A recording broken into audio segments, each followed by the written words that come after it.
If you're tired of hiring people who seemed great in the interview but then completely flopped on the job, this video is for you. Today, I'm going to talk about some interview questions you should be asking beyond just the usual same questions every owner asks. I'm Abby Johnson, CEO of Matterhorn Business Development. We help business owners add $50K to $500K in profit to their bottom line. Part of this is usually optimizing the team and making sure you have the best players on your team. So if you're new to hiring, or maybe you're not, you probably are using the same questions everyone does. What are your biggest strengths? What kind of experience do you have? What's your biggest flaw? And then the person says that I'm a perfectionist.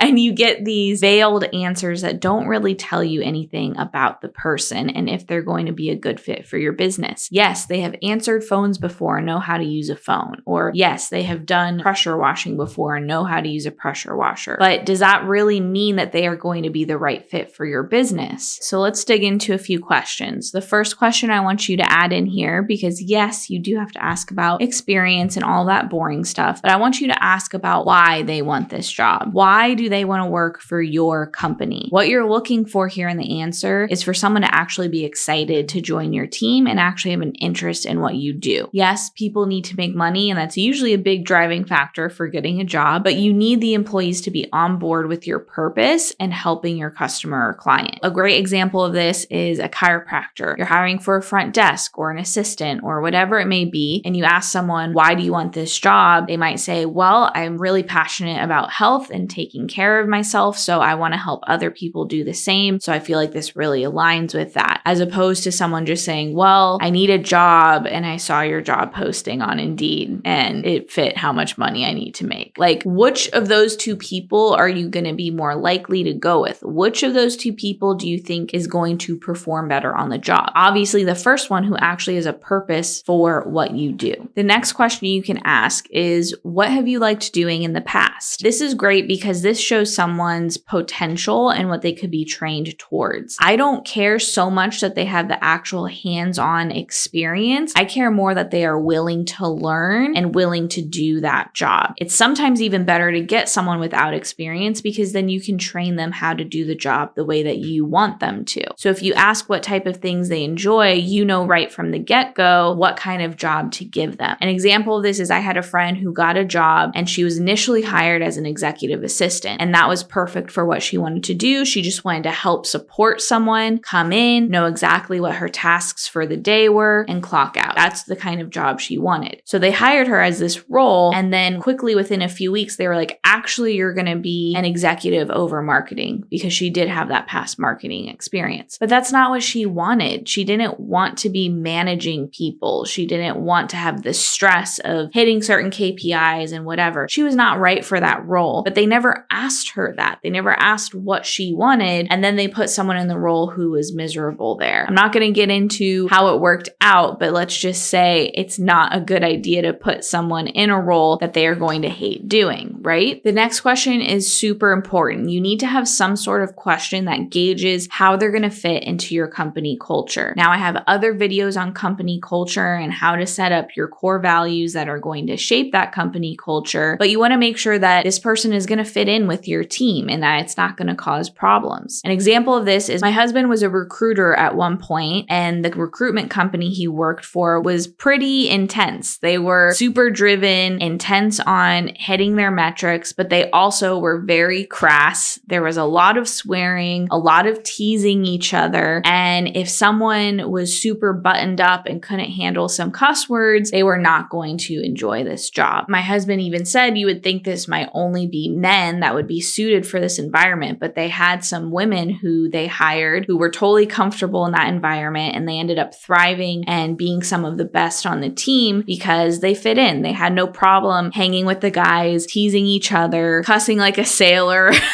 So it's a very different environment than if someone is working in a school. They probably aren't or shouldn't be cussing like a sailor with little kids around, right? So you need to gauge the person on how they're going to interact with the culture of your business. So you might ask something like, how do you feel about blank in the workplace? How do you feel about dressing business casual, for example? Let's say you're in an office and everyone needs to dress professionally. How do you feel about some friendly competition if you're in like the recruitment or sales floor type of setting? hiring, you need to find out if they're going to fit in with your team. And then a bonus tip for you here is make sure you actually call references. I don't know why people ask for references and then they don't follow up and actually use them. References are actually really telling of the person. And of course, this person is going to put 3 people that they feel are going to say something good about them, of course. But what matters is what you ask these references. If you just ask like, hey, how did you like working with Susan? They might say like, oh, Susan's great. She's a lot of fun. I love Susan. But then if you say, okay, cool, would you hire Susan again? They might hesitate. Maybe they wouldn't actually